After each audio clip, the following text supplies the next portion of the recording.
ever made a dreadful mistake in your life or in your business that still haunts you today? Have you ever been plagued by guilt, regret, remorse, and the feeling that you can never make amends for what you have done?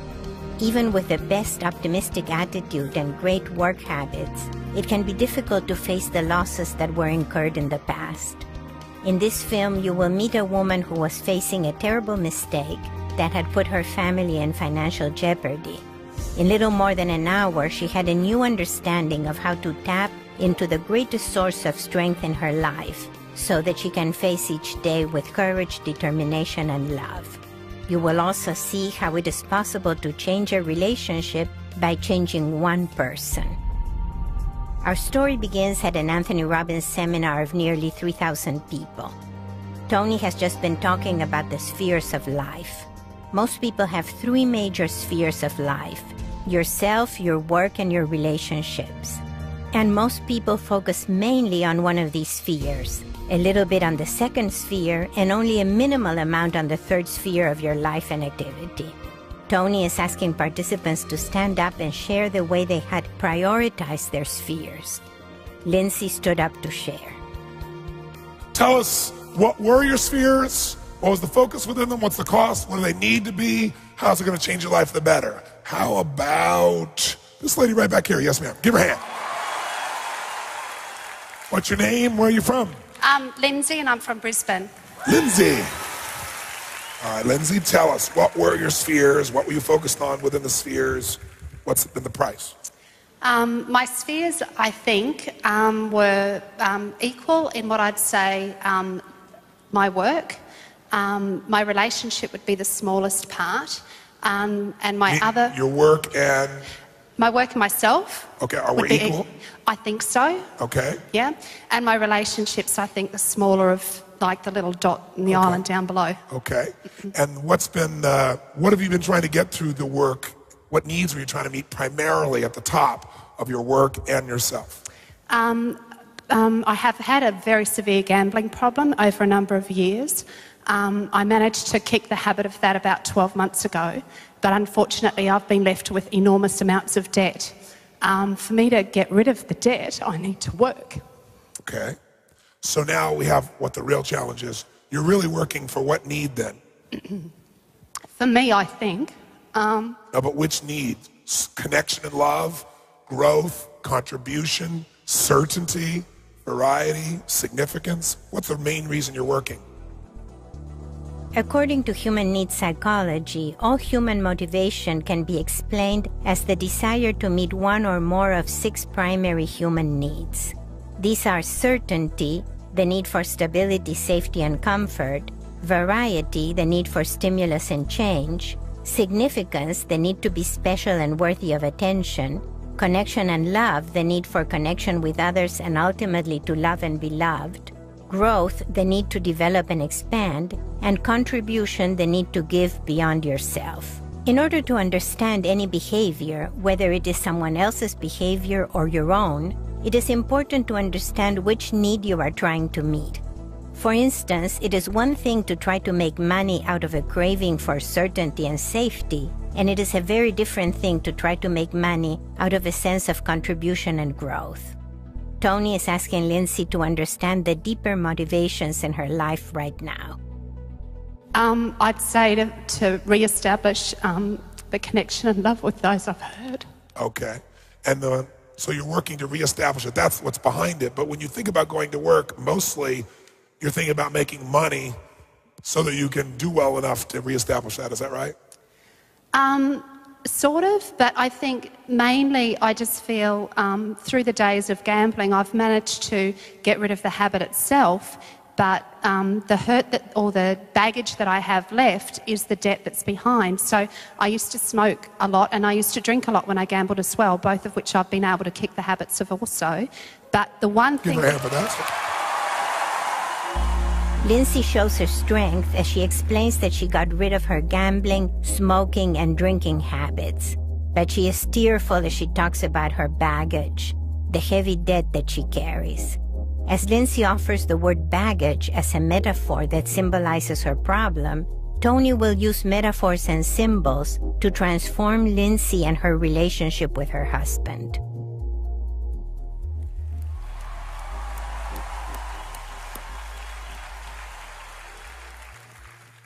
The one thing that I have left is the debt, and that's just a constant reminder to me always. It doesn't matter, how much I look to my future, I consistently have this bag that I carry around with me. So I focus on my work to try and free myself of the bag that I have carrying around with me.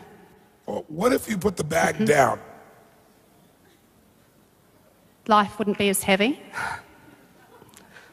And what if you took the bag and you put it in a little rocket and you shot it into the sun? Yeah, that'd get rid of the bag. Yeah. And after that's happened, tell me what happens when you walk outside. The world's a lot nicer place. Life isn't so tough. It's not so stressful. And how does work feel now?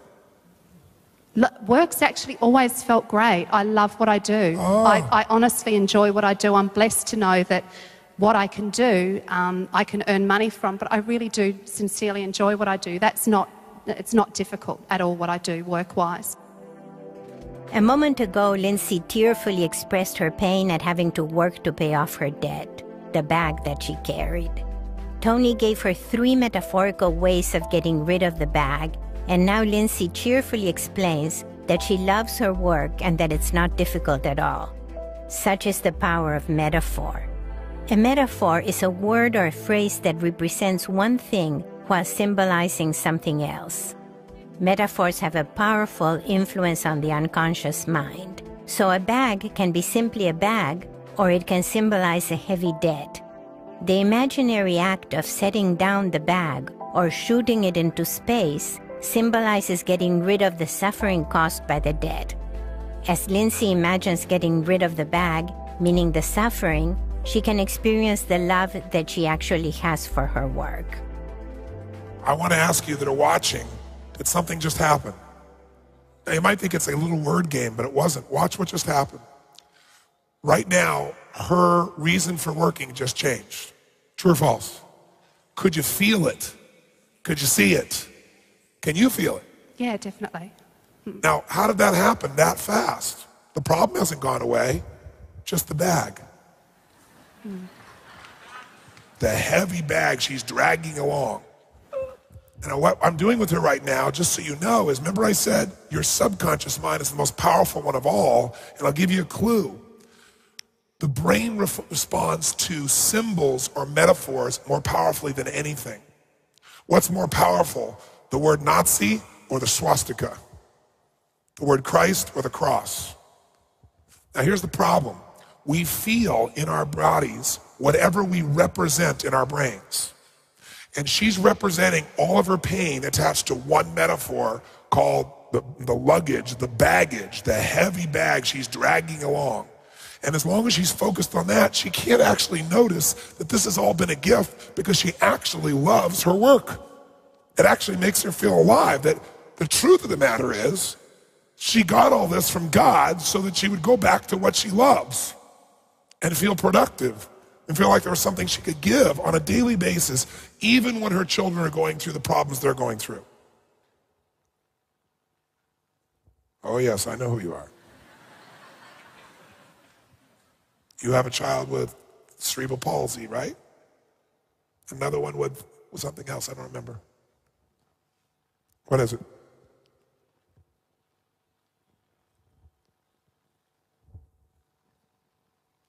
Cerebral palsy is? And my eldest daughter's got cerebral palsy and autism. And autism. Well, that would make it probably want a place to escape, since love is what you're really about. And you probably feel like there's nothing you can do. Tony knew from the information provided by Lindsay before the event that she had 2 daughters, one with cerebral palsy and one with cerebral palsy and autism. From the brief interchange with Lindsay, he knew that her most important human need was for love, and he understood her terrible pain in feeling that there was nothing she could do for her daughters.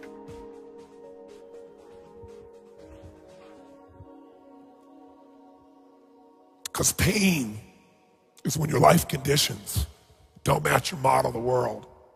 But suffering comes when your life conditions don't match your model of the world and you feel powerless to change it. Lindsay's pain comes from having 2 daughters who are so sick. That was not what she had expected from life. It was not her model of the world. Tony makes the distinction between pain and suffering. Pain is a fact of life. It is the experience of hurt. Suffering comes from feeling powerless to stop the pain, to change it. Pain is inevitable, but suffering is not. Suffering is optional. We can always do something to change the pain, even if only in small ways. Everything in the world is constantly changing, and so the nature of pain changes also. I understand suffering at all levels, and I understand your specific suffering, and it's time to stop suffering. It's time to give your daughters what they deserve, which is a mama who knows that there is a plan bigger than their understanding of what's going on. And that autism, cerebral palsy, all those pieces, that you still do make a difference for them. Because love is the only thing they really need. And you are a lover. And when you go to work, you can express it in that place. And when you come home, you can let that work where you feel filled up because you know you've done something that's contributed and been alive. You can take that home to your daughters and you can give them that love they need at whatever level it is. And you can trust that that force is significant, even though they still have pain. Tony points out that Lindsay is not powerless with regard to her daughters. She is powerful in easing their pain through her love. If you were to do that, then the bag, that's right, that blew up and vaporized, you'd take that off your shoulder and you walk a hell of a lot taller and you think, God must really know I'm a force in nature to give me these daughters and know that in spite of everything, I'm still going to love, I'm still going to grow, I'm going to expand. And there's plenty of proof. I tried to deaden the pain through distraction of gambling, through alcohol, through cigarettes, changing my physiology. None of it worked because God had a bigger plan for me. And the plan for me is work, grow, expand who I am so there's more of me as I grow to give to those I love. And I am more than enough. I was put here at this time for this reason. And even though it may not look like it's magical in the way I think it should be, if I can't change the environment, then I got to change my model of the world. And I have to find an empowering meaning. And your vibrancy and your gift will be your ability to step out of your own pain. That doesn't mean not feel it, but not stay in that pain and to use that pain as drive to give more to those you love. Tony first helped Lindsay to metaphorically get rid of her bag. Then he acknowledged the power of her love. Now he moves to give Lindsay a new meaning in life, where love and contribution to others will be her strength and her gift. And the more you do that, that's where spiritual growth happens. Because spiritual growth is when you start out focused only on yourself, and that's when you'll be miserable. And then you care about people around you, because they can give you pain or pleasure. Their hurts are your hurts. And eventually you care about everybody, including people that are supposedly strangers, and you really care about them, not because they can give you pain or pleasure, but because you know that we're all here for a reason and a purpose, and it serves us, and it's our job to find the empowering meaning of why we're here. If you find that, life is magical. And suffering stops. Remember, pain is part of life. It's a good thing. The pain that digs inside of you, this deep, deep, deep pain, opens a well. Your job is, what are you going to fill it up with? Love or fear? Resentment and anger, or gratitude, knowing that even though you don't understand it, there's a faith inside you that says, there's something beautiful that can come from this. There's more inside of me because of this. There is always a choice to be made. Pain can result in resentment and anger, or it can bring out strength, love, and spiritual fulfillment. Maybe I'm only talking to you, because if people believe that, then their subconscious is totally open for me to penetrate them. Because everybody in this room has had suffering. Suffering of various kinds. Suffering happens when the way you think life's supposed to be is not the way it is. And especially if something outside your control has f***ed it up. Through his conversation with Lindsay, Tony is influencing everyone in the room to make the best of their challenges and of the pain that is an inevitable part of living. But if you're the woman you're made to be, if you're the man you're made to be, then you'll suck it up, get out of the suffering, stop feeling sorry for yourself, and step up and do what's necessary now so that the gifts that God has given you show the up, not the story, not the excuse, not the bad feelings. Life is hard at times. Pain is part of life. Suffering's an option. Pain's a damn good thing if you use it. So what are you feeling now, my dear? I always feel that I have stepped up to the plate for my kids. Yes. I have no doubt that I have. They are everything to me. But I'm tired of doing it. Yes, I know. I've had enough. You've had love. No, I've had enough. You've had enough. I think I can appreciate that life is full of challenges, and I appreciate that I've been put on earth for a purpose, and I accept that. But there comes a time when enough is enough. I agree. Enough gambling, enough smoking, enough drinking, enough blaming yourself. No, not at all. I don't... Yeah, perhaps. Give her a hand for that. When Lindsay says enough is enough, she is referring to her pain and her suffering in relation to her daughters and her loneliness in relation to her husband. Tony brings Lindsay back to her strengths by turning around what she said to mean that she had had enough of smoking, drinking, and gambling. In this way, he reminds her of her strength in quitting these activities, which is also the strength she needs to help her daughters and to change her husband. Tony laughs with Lindsay as she realizes that Tony once more broke her pattern of suffering by referring to her bad habits instead of to her daughter's illnesses or her husband's shortcomings.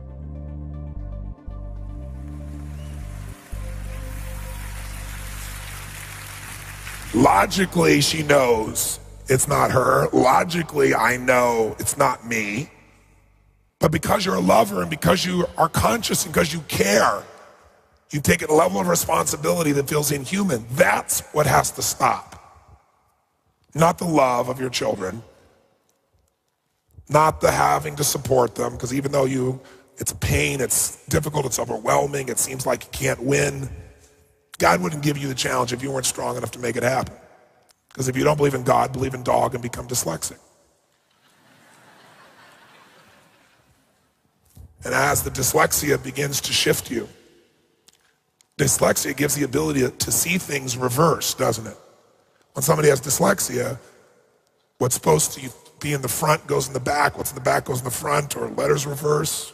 You know what I mean? Sometimes it's useful to be dyslexic. It makes you more creative.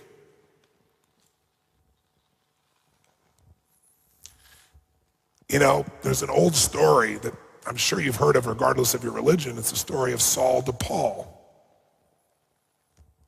Saul doesn't believe there's anything in life more significant than Saul. And one day, God steps down and knocks his off his horse and blinds him for several days just to get his full attention.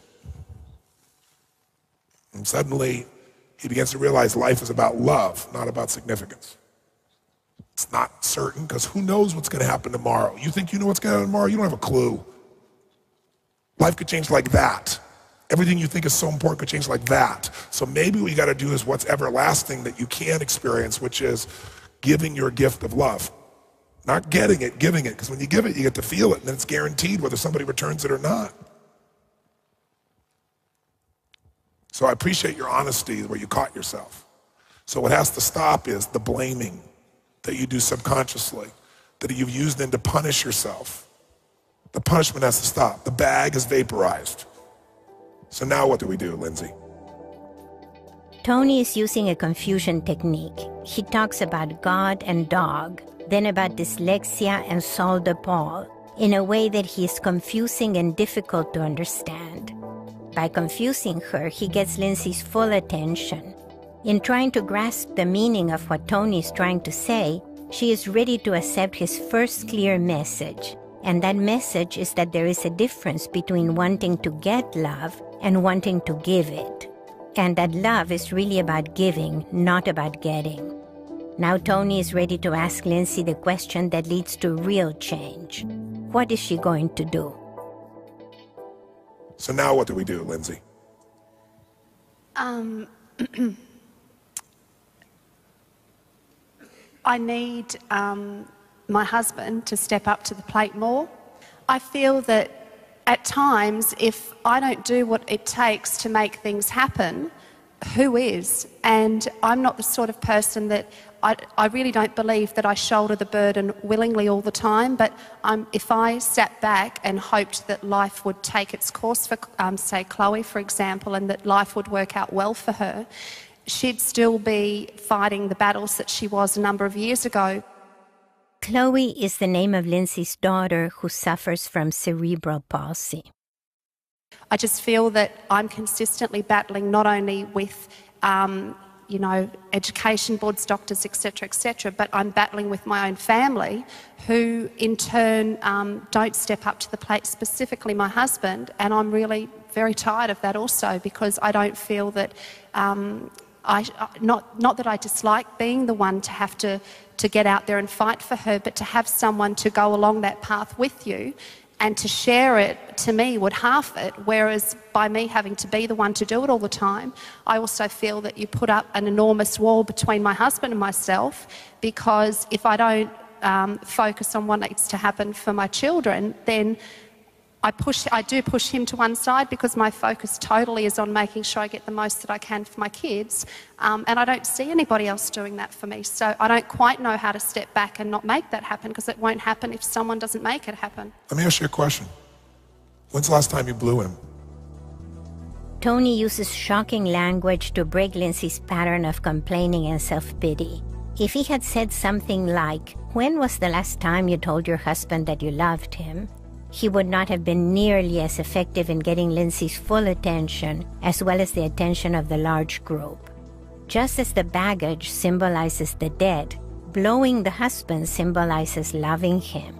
Nevertheless, Lindsay continues for a while in the same tone of voice. Oh, ages ago. Yeah. At times I can't stand the man, and I'm very honest with that. Like I have no doubt that he loves me. He tells me so, and I've kind of tried to wait. Maybe I doubt that at times, because there are a lot of issues related to gambling and sex where he used to trade sex and I would go gambling, which to me, so I do harbour a real underlying something there that to me sex isn't something that's beautiful, it's not something that's meant to happen, it's a trade, and you don't trade that. Yes, I know, you're supposed to just give it. Yeah, true. In talking about sex, Tony once again emphasizes giving. The issue is to give love versus getting it. This makes Lindsay thoughtful. Given her family situation, Lindsay's life is likely to remain difficult.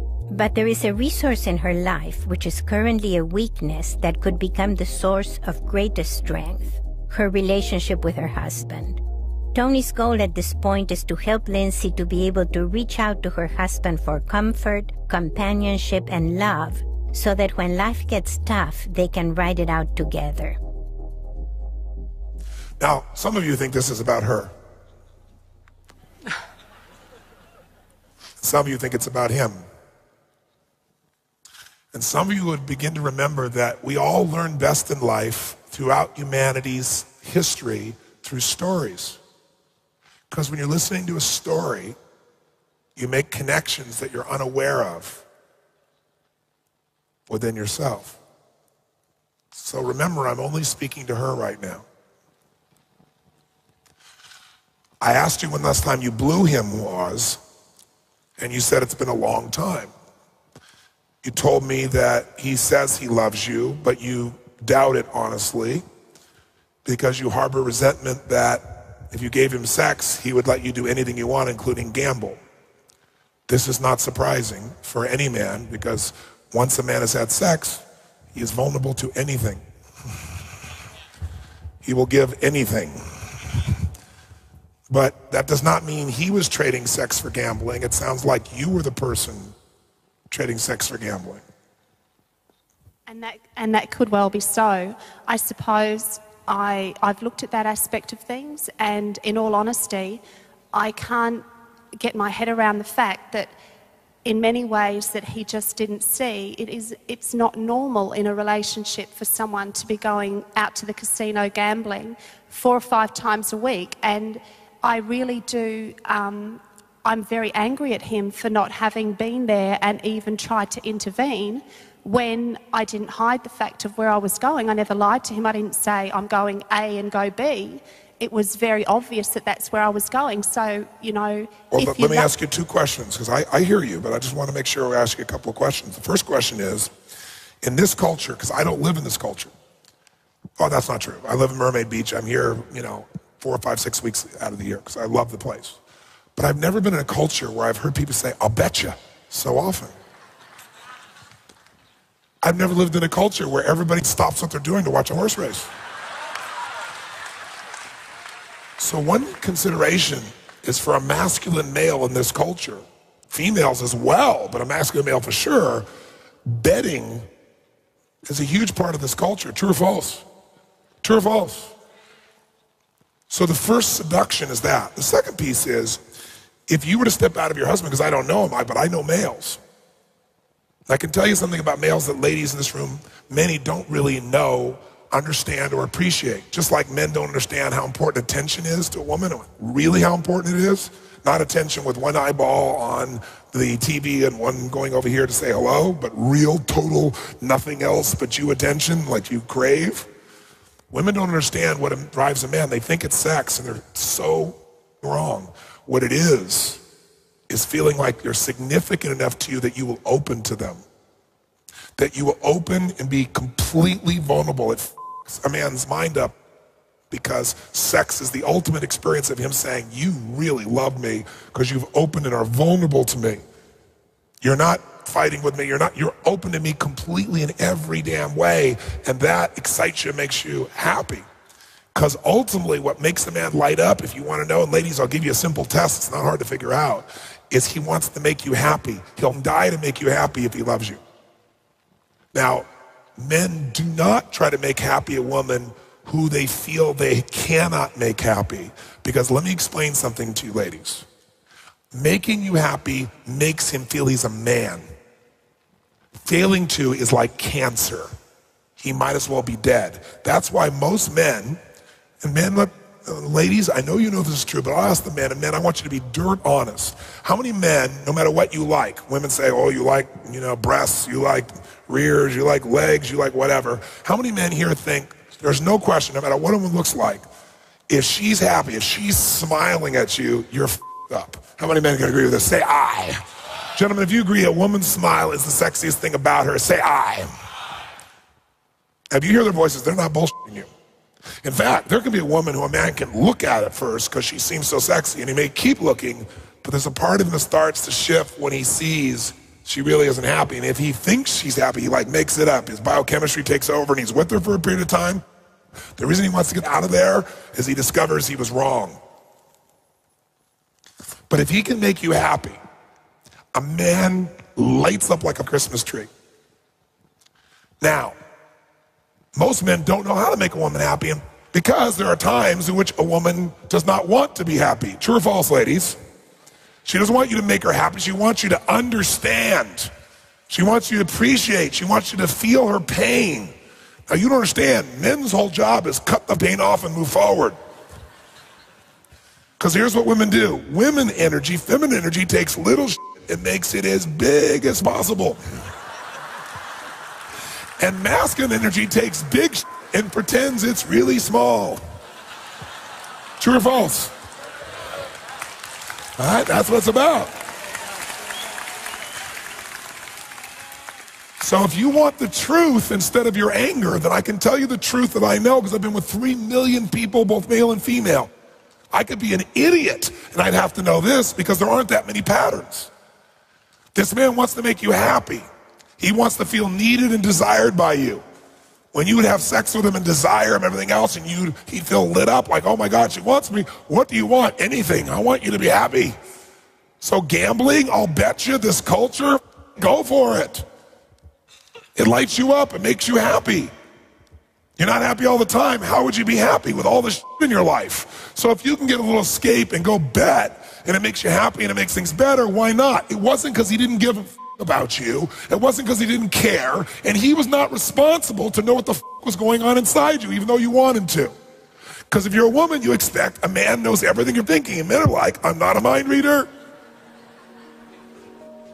Tony explains Lindsay's husband's point of view. He just wants to make her happy. Lindsay's smile shows that she knows that that's true. Because see, women can use a hint of a voice, or if you say to a man, do you want help with this? And he says no, he means no. And if you start to help, he's gonna look at you like, what's the matter with you? I can handle this. But if you ask a woman, do you want help with this? And she says no, it means yes, you stupid And if you go, oh, she said no, and go off now, she's like, he doesn't give a about me. True or false, ladies? Make some noise. I didn't know that a man, my job was to become Sherlock Holmes. That your job was to be a detective, because women are always leaving clues. Now they get pissed, like you are, because you think any woman would have figured out. Then I needed somebody to intervene here, and then I'm out of control. Right? But you went, oh, she's gambling, she's happy. I love her and she's happy. This is beautiful. Oh, it's kind of tough on the family. It's tough on me too, but if it makes her happy, that's much better than the cancer of unhappiness that we have to deal with, because God gave us some kids that really have huge physical problems that, God, we have to fight every day in. Let her escape. I'd like to escape too. I love her. And if she just blow me every now and then, it would be a whole different experience. Right?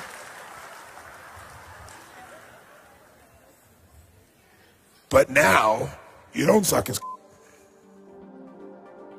Tony again refers to oral sex in a funny, outrageous way, in the same sentence as he's talking about the serious problems of the daughters. Lindsay's laughter shows that she has broken her pattern of misery once more and is opening new possibilities with her husband. And you say, I don't know if he doesn't love me. I can promise you he's going, I don't know if she doesn't love me either. I want to make her happy, but now I can't even get her to gamble. What do we do?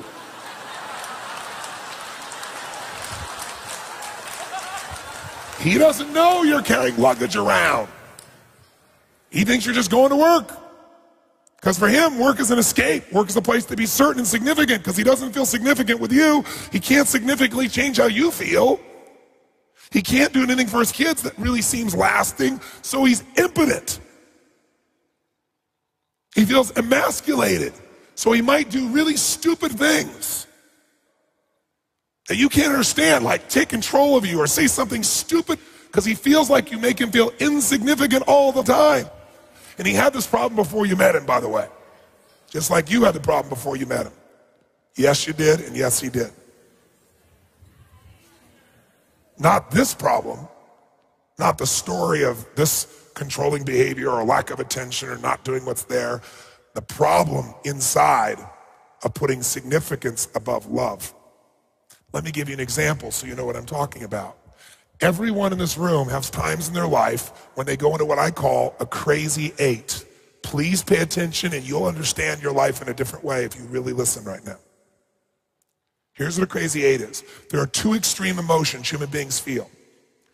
One side of that plate is things like feeling sad, depressed, lonely, not understood.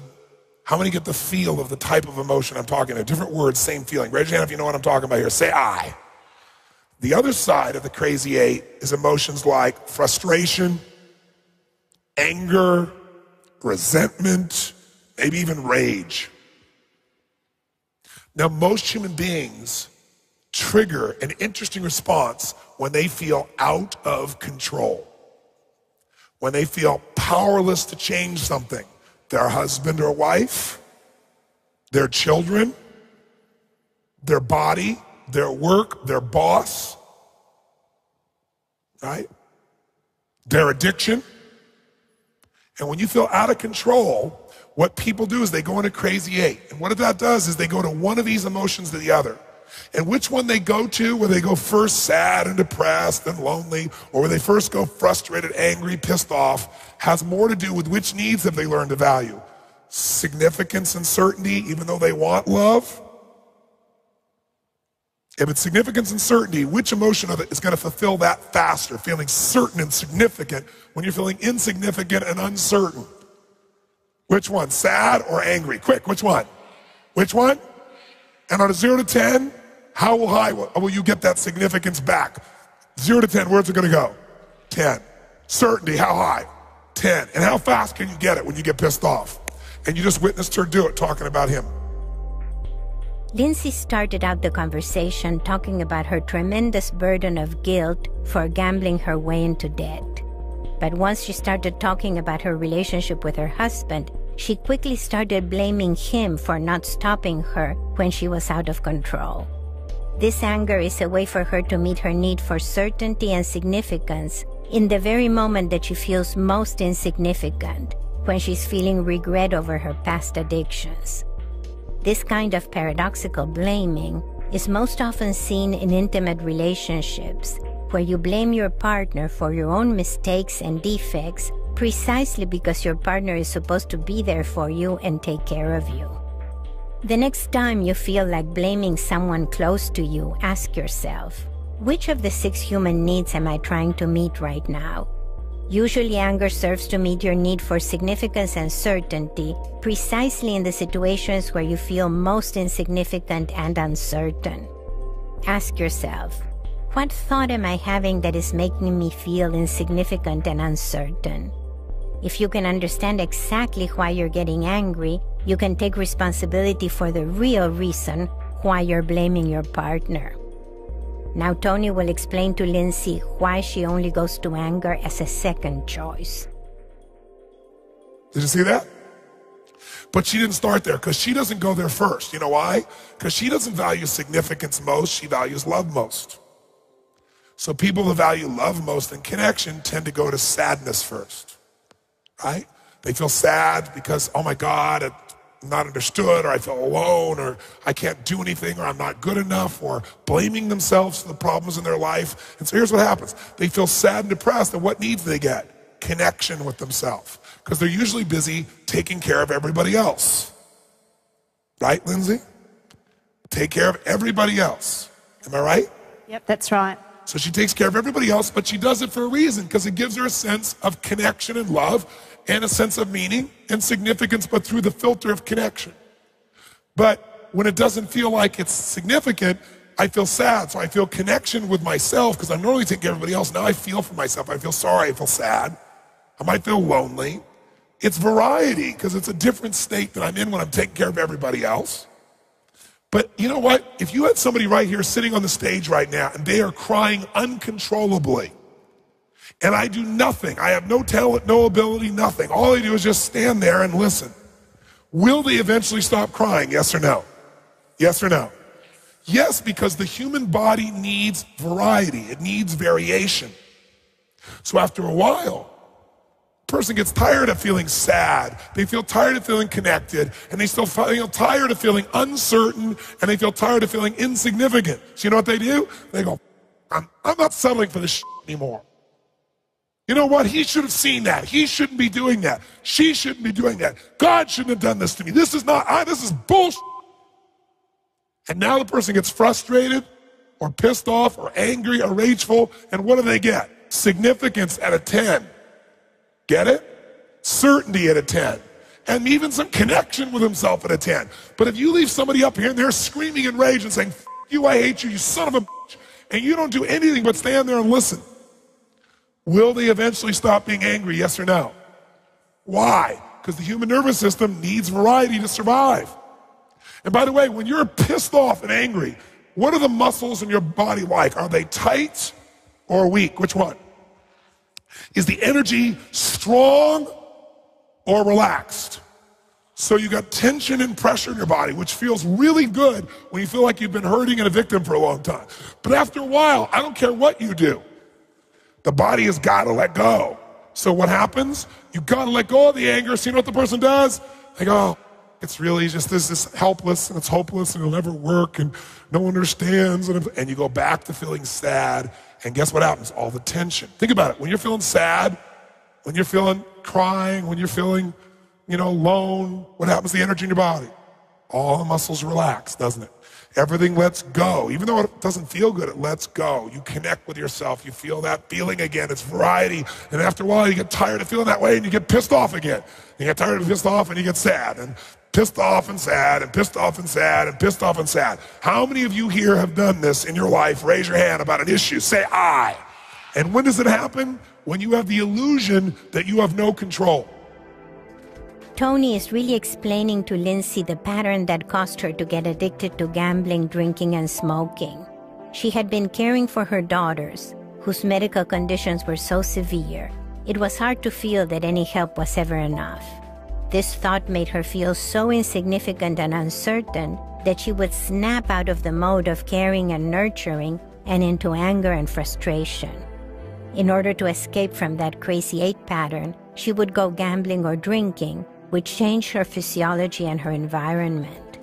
Now, long after her gambling problem is over, Lindsay still has a crazy 8 pattern where she goes from guilt and regret over her gambling to anger and blaming her husband for not helping her to stop it. Now, take a moment to ask yourself, when you feel that things are out of your control, which side of the crazy 8 do you go to first? The side with anger and frustration, or the side with sadness and self-pity? How many follow this? Now, which side? It isn't an equal side. Some of you spend more time on the pissed off side. And while you're there, you say things to your partner or your friends that they don't forget. And they feel insignificant, so now they try to show you they have control over your life. They have certain insignificance in that. And it starts, imagine 2 crazy people getting together. That's what you have. And you think it's them because it's so easy to see them. But you really love each other and that really f***s things up. Maybe you have children together, that f***s it up. See, you get 2 crazy people together and you got total f***ing craziness. Because then, you both get angry and say shit that then you both go feel hurt about. And then maybe you get off, one's sad, one's angry, who knows what the f***s happening. Now, how do you get out of this? Most people get out of this the way you used to. Here's what you would do. In the insanity of it all. You would exit going down by using something to distract yourself, because when you focus on something else, this all disappears. Or you do something with your physiology, drugs, alcohol, cigarettes, that changes you. You did both. You went gambling in that. And that gets you to exit it. But as soon as you come home, pretty quickly, you're back in one of these 2. And if significance is what you want, you're finding reasons to get angry. In your case, it's connection and love, aloneness, but you get back into this. There's a better way out, and that's up. And the way up is change your fucking model of the world. Change your goddamn rules. Stop your addiction to one side of this or the other. Stop thinking it's your partner when it's you. You're so busy saying, I don't know if he loves me. I can promise you he has the same thoughts about you towards him. I can promise you he's gone through the same crazy 8. Now, I don't know if he tends to get more angry. That's my guess. And I'm only guessing because you'd probably be attracted to the fact that he had strength, since love is what you want. So at one stage, my guess is he was strong, and now you're pissed because he's not, because he's probably, the anger thing hasn't worked, and he's probably sad. Who knows where the f he is now, but he's crazy.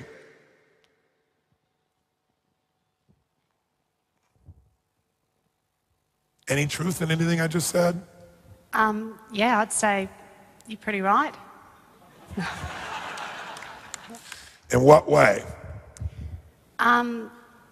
I'd say, yeah, he actually has said to me that he doesn't know really what to do. Like, he kind of feels that it doesn't seem to matter which way he goes, it's never right. And I mean, I can honestly say that I don't mean it to be that way. I know you don't. But it's like, I don't know which way to go either. Like, I feel like I'm, in that crazy 8 thing kind of sums it up for me, I think, where I just go from one extreme to the other. That's right. And by the way, have you seen her do that while she's been standing in this time, yes or no? Which one did she start out in? Which one? Anger or sadness? Which one? Sadness. And then after we got rid of the sadness, it opened her up so she could get pissed. Did you see that? Like, we actually got her where she was feeling happy, But that was enough because she still has the energy in her body of all the anger from the past. So now that she's not crying, there's a space to get pissed off. Now, when that happens with him, he won't understand it. He's like, I thought she was happy. Now she's pissed. I haven't done anything. How many guys have had this experience? Raise your hand and say, aye. You're right. You haven't done anything. She's just going to do it. It's a storm. You didn't do anything for the storm either. But you better not run when the storm comes, because then she'll go, you weren't there for me. And then there'll be another storm. So all this is a lesson in meaning. It's understanding that this is really your addiction, not your partner's. And if you get out of yourself, if you really did what you're best at and filled this guy up and made him feel happy, that you're happy and that you love him, which can be expressed physically and emotionally and verbally, he won't believe it at first because he's scared. You know it's true. That's why you laughed your ass off just now. So then you'll be pissed off going, well, here I was, happy and nice. So yeah, for a minute after years of him not being sure. Now if you went to go blow him, you'd be like, was this part of the seminar? It's a technique. She's doing it to manipulate me. That Robbins guy, right? He's not going to trust because it's going to take consistency. Tony is now very clear and directive in orienting Lindsay to focus on giving love to her husband and the happiness that can come from that. Or she's making this huge, I need to stand here and love her and be with her and let her keep feeling and feeling and feeling. And even though it looks like there's no end in sight, if I love her and I keep staying with her, she'll feel enough of it that her body will actually let go of it all. But remember I told you yesterday, why do people fail at the game of life? Because they don't even know the goal of the game. And they got a bunch of rules that don't even necessarily relate to what makes them win. And they have rules that are in conflict. Like, you should love me and accept me for who I am. But if I gamble, you should have stopped me, you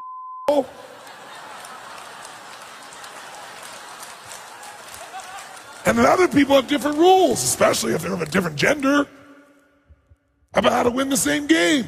And you want to win it with them, and they got wrong rules. And then they have infill fly rules. Accept me completely and love me for who I am. Don't judge me, except when I gamble, and I'm happy. Then I know you f***ing hate me. You don't care for me, and it's your f***ing fault I went through all this pain. Because if you would have been more present, I wouldn't have been there. So now I have a question for you, Lindsay, since this has only been about you. You have a very nice smile. Something you could use even more, I bet. In fact, if your husband saw you smile as much as you did this morning, he might get hard. There you go. And then you might know he loves you.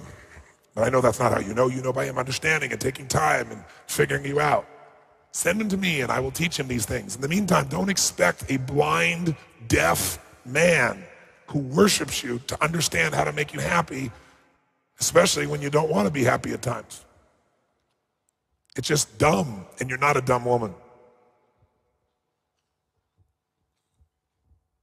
But you could love the shit out of him, and that would make him have more desire to figure it out. Because he's as in much pain and as scared as you are. So what are you thinking or feeling now? I'm thinking and thinking about, I went to UPW in October last year, and life was changed quite dramatically for us upon my return, as far as an intimate relationship was concerned.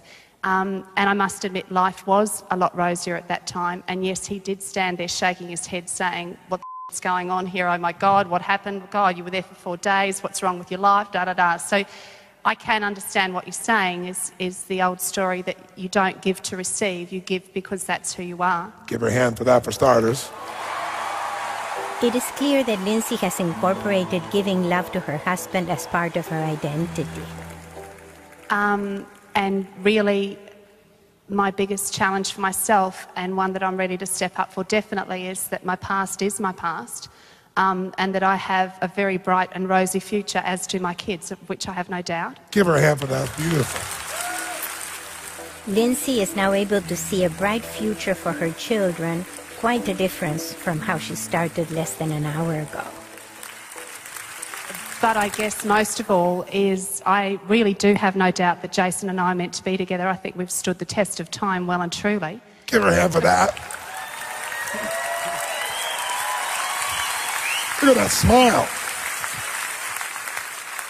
But I think most of all is that to understand that he probably finds it really just as difficult, or if not as difficult as me.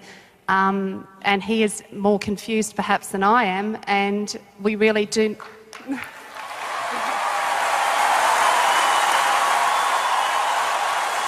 Much more, because you at least know the rules, because you know it for another woman and you could help her. In fact, that's probably where you've gotten some of your comfort, is somebody, a female that you care about, a friend, somebody. Is that true? Have you had anybody like that? Yeah, that's true. And to be honest, Jason and I can sit down and talk, and he does just put his head in his hands going, what is it with women? I just don't get it. Yes. Like, you know. But see, women understand, so they assume a man would understand. But I just thought that after a while they'd get it a bit better. No. And No, because a man's world is based on logic. Women do not have that interfere with their experience of life. A woman can feel something and it makes sense to her even though there's no reason for it. So what he has to understand is, I don't need to make her happy, I need to make a difference. Am I loving her no matter what? Makes a difference. My understanding that instead of telling her she's wrong for caring about everything all the time, or saying let go of the kids right now, she can't. And isn't it beautiful that she cares that much about the kids, and both of them, and me, and her, and her friends, and everything else? And I would go crazy if I thought about that all at once. I like to think of it one at a time. That's why most men, they can watch TV, you know, they can read the paper, but they can't do both those things at once and pay attention to you. The human male brain works physiologically differently. So no, he's not going to just get it. He has to be trained. And you are not a good trainer because you're busy feeling, which makes total sense. You don't want to become a trainer. Send him to me, I'll whip his ass into shape. Or love him and shape him through your love instead of your anger. Share with him the happiness that you do have, because you just told us a bunch of things that are very different than what you started out saying. I want to hear a very different story right now. Sounds like he actually loves her and tries to listen and share and hear and care. And there's another piece too. I know you want him to step up also, but you've also done the stepping up because the one source of sanity you have is that you are significant because you do it all. And so even though it's pissed you off, you wouldn't give him a lot of space to do that. Except when you're totally exhausted at that point, he doesn't know what to do and he's gone too, and who knows what's gonna make you happy. But you would hate yourself if you weren't the most significant one. Be nice to have it be more balanced. You loved his and shared it to him and say, you know, if you'd help me in these pieces, and you reinforce them, because he'll be stupid, he'll like do it once and think that's what you mean. You can get him to be a part of that process. Not by demand, not by hate, not by taking love away, by sharing and giving even more love. If it's not physical though, he won't believe it's real.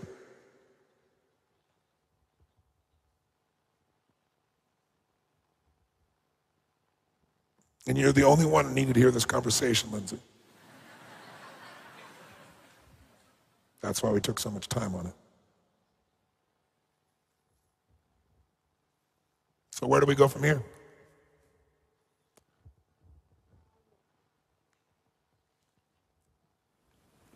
I just think I need to go home and re-establish a really good intimate connection with him again, and to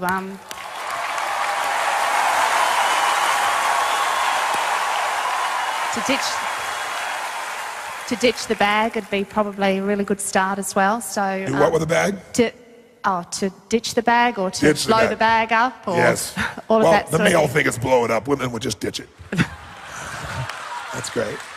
And continue to love my kids and my family, which I do automatically. Like, that's just who I really am from the bottom of it all. And just to continue to encourage them to be who they are, and that it's okay to be different and all those sorts of things, and just to enjoy life. And I'm just curious, When you think about your life now, how do you feel? That it's actually pretty good. So it's not over? No, and I really don't believe it ever was over. Like, I honestly don't, I've never believed that life's been over, but I definitely believe that we have a lot of challenges that sometimes we really just don't know where to go, and that's why we come somewhere like this, so that we can learn where to go, because we all want a better life. We don't want a life. We want to live to the fullest of our potential. One thing that's useful to know about men versus women, women speak in riddles. Men think when you're speaking in riddles, you mean what you're saying. If there's anything a man can learn, is that women never mean what they're saying, never will upset them, rarely mean what they're saying. But they know that they really are meaning what they're saying because they're speaking in riddle.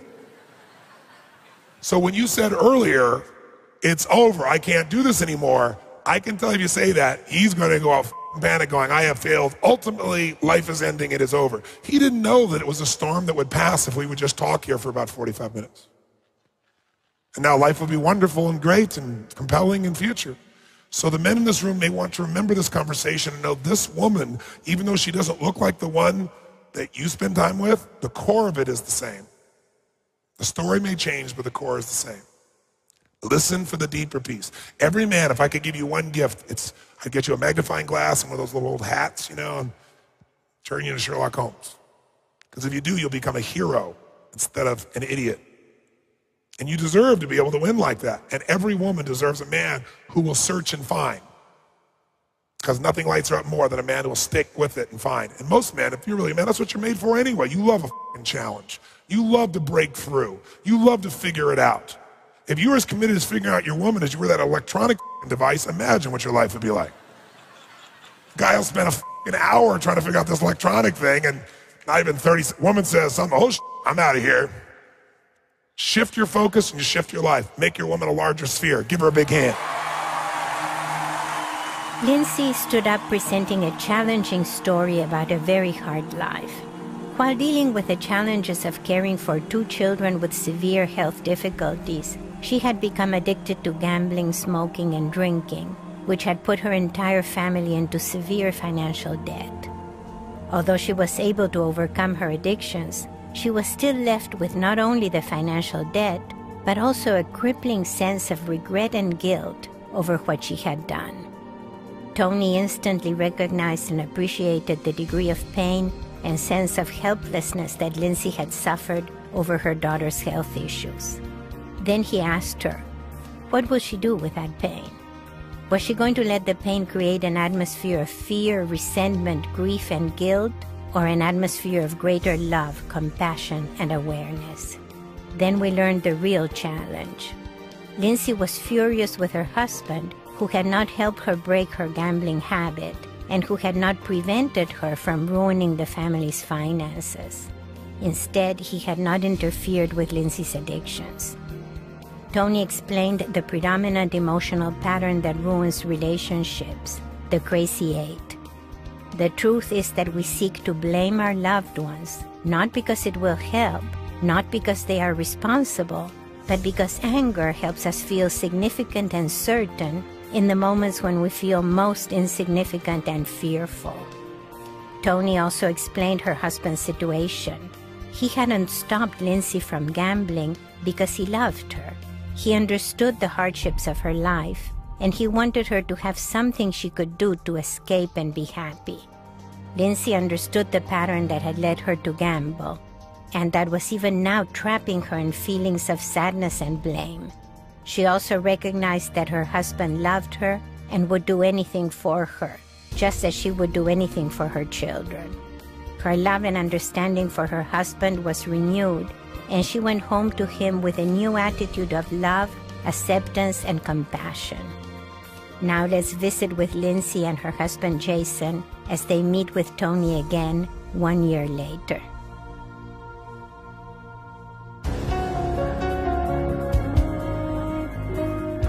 Well, first of all, it's great to see you and great to meet you finally.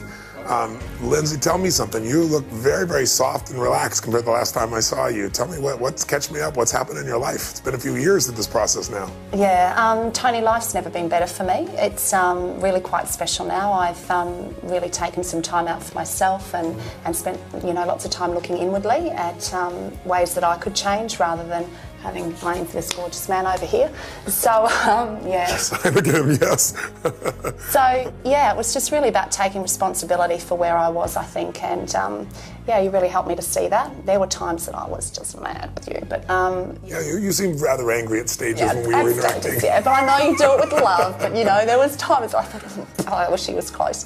But, I mean, it's just been an amazing journey for me, so, and one that I'm really so thankful to have had the opportunity to go through, and it's just an ongoing process, and yeah, so we're sort of tackling that together now, which is really gorgeous. But our relationship is great, and you know we're working on heaps of stuff together, and it's just awesome. Yeah. Well, I want to hear from your perspective. What did you think when this woman comes home, and what's happened? It was a major change.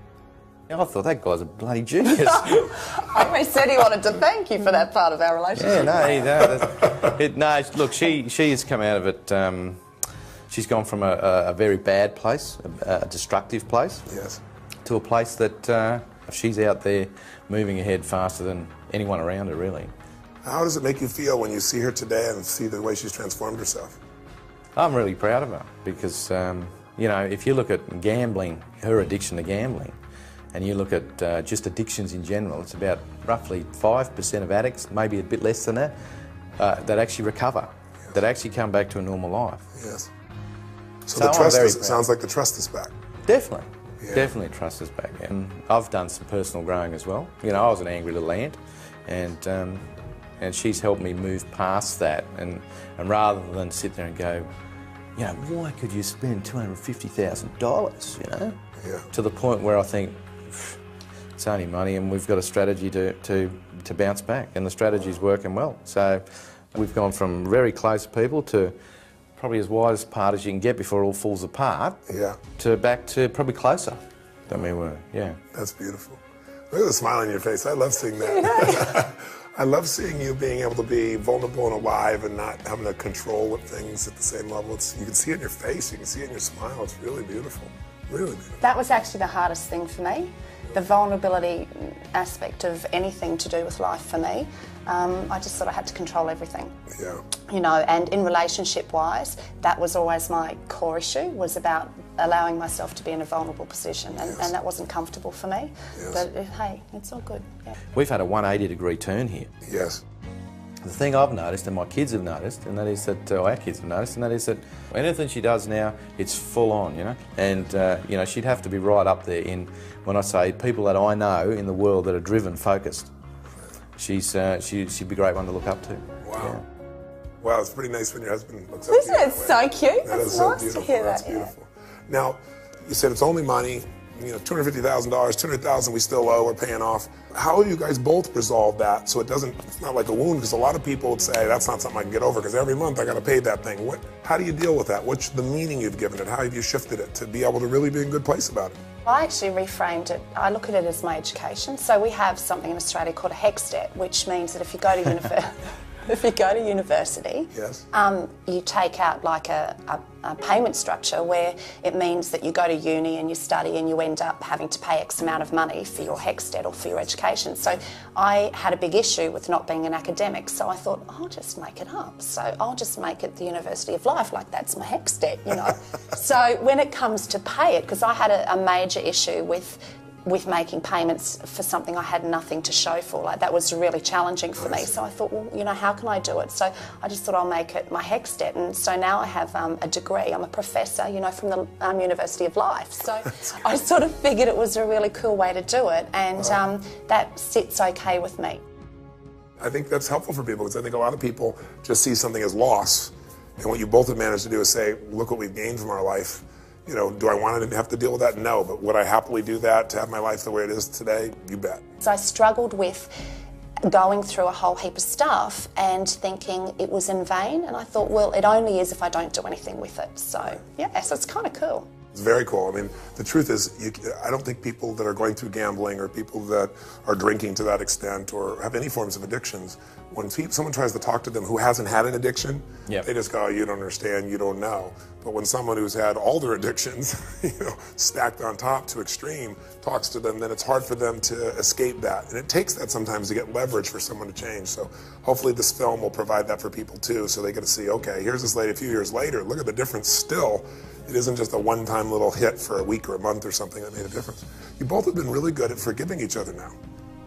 Is that I fair think to you've say? got to. I think, yeah, definitely. I think you've got to. You know, if I sat there for 6 months, I sat there and I thought, how the hell could you do this? You know, like how could you do this? Yes. So I remember when I first found out about the gambling. You know, like someone's just told me, you know, I'm in a significant amount of debt here. Yes.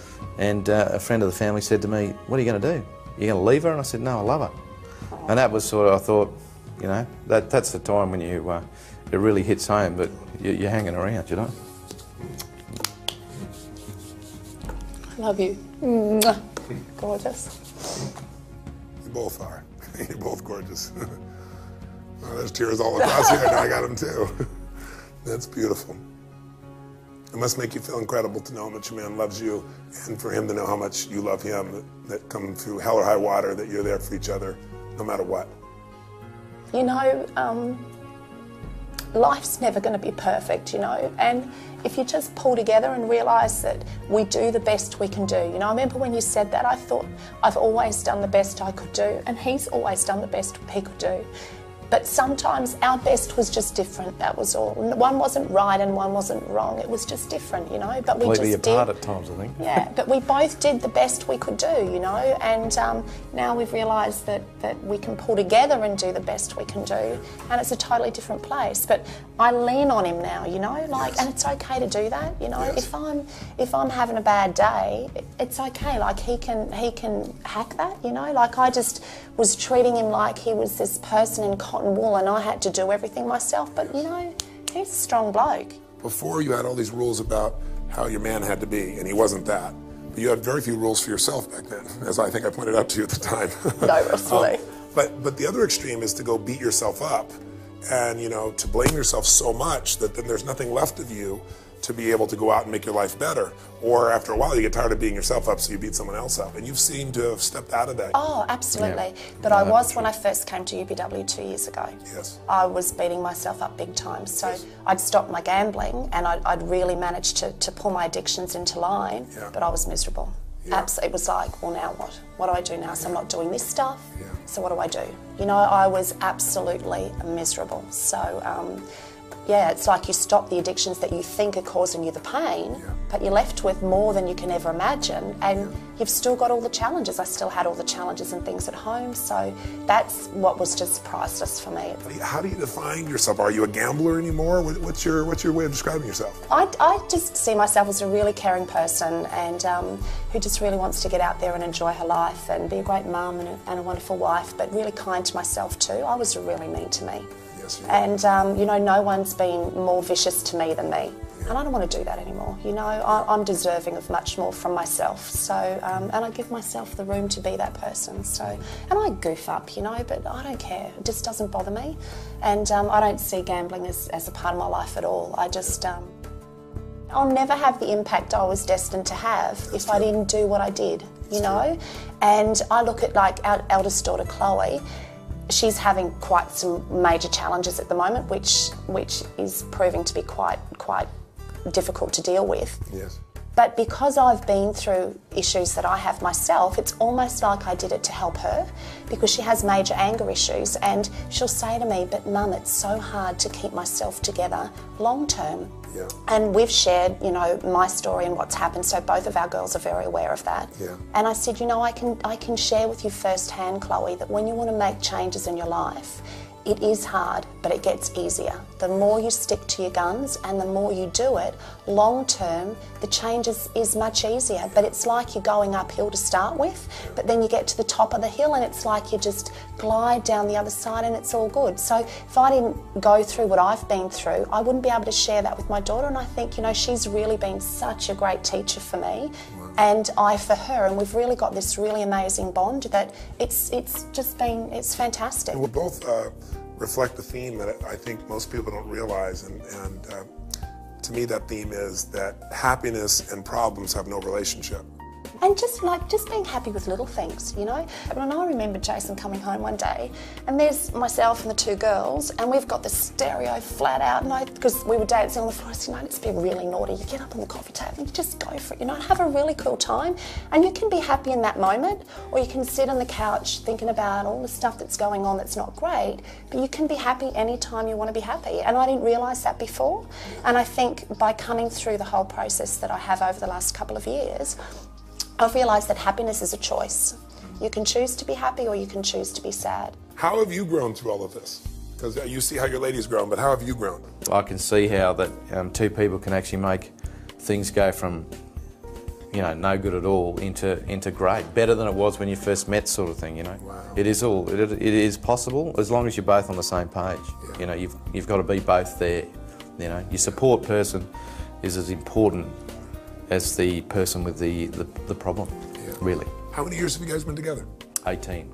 18 years and better now than before. Now, I like that. Yeah, that's awesome. That is so cool, isn't it? That's wonderful. That's wonderful. That's awesome. And how about for you? I know that part of your vision, I understand, is to help other ladies that are having challenges like this. That's huge for me, huge for me. I've got enormous big dreams. I'd really like to have a beautiful centre for kids and for families so that they can come together as a family and have some support for the kids with special needs and the siblings and the parents, because there's just no support there that we've been able to find. Spending much more time with the kids. You know, we have our weekends free now, and Jason spends a lot of time off on the weekends. So we actually have time to connect as a family, and you know, we do some goofy stuff. We went down for a photo shoot, didn't we, only a little while ago, and we went down to the beach down in Brisbane, and it was such a hoot, middle of winter, and here we are dressed in all the jeans and stuff, and we ended up having this massive water fight, and we were swimming in our jumpers and jeans, and oh God, it was amazing. We had all these people standing on the pier looking down at us, you know, and this one lady called out and she said to me, oh, I'll wait till summer and I'll do that. And my instinct was, but you know, summer may never come for you. This is our summer. It doesn't matter because it's cold, you know. We were throwing balls, and a lady brought down a puppy for the kids to swim with, and we had another lady that brought down crystals and said, could you wash them for me, because it's like, it was just a crack up. And there we are sitting in a coffee shop, dripping wet, drinking hot chocolate. It was just a hoot, wasn't it? Yeah, fun. it was good. It's just beautiful. Now, we haven't done goofy stuff like that for ages, but it was just wonderful. And the kids, I think, part of what we've managed to really create here is some really good modelling for the kids as well. And I think the ability to share with them that you can make mistakes, because it's human to do so, but you can bounce back, and it's how you work with those that matters. You know, that's really important to us. So yeah. I can't imagine a better environment for your children to grow up in. It's magical. So I'm excited for people to see the transformations you've created for each other and for your family, and hopefully they'll be inspired and remember what's possible, and remember the past is not equal to the future. That was one of the things that Whisper it to me, I'll tell him. I knew I'd leave this bit to the last bit.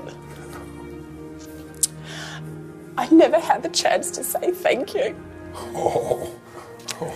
And I really wanted to say thanks, because I just didn't get the opportunity to say it. You know, I can't describe to you how different life is for me these days, and I really do appreciate it. So, yeah. I'll give you a hug, but I want to tell you something. The greatest things that I could possibly have is to see the joy that you have, and also what brought me to tears here at the end. I'm already so moved by you guys. But I know what kind of life your children will have no matter what, with this as their reference base. They may get off target, but when they have this as a reference base, you've given your children something that is immeasurably valuable, and you've touched the future beyond yourselves. And you made it really beautiful here. But please give me a hug. All the thanks in the world is just to see you guys so happy. Thank you. I really appreciate it. Amazing man. Thank you so much. Thank you. You're an amazing woman. You've got an amazing man right here, too. Thanks, Eve.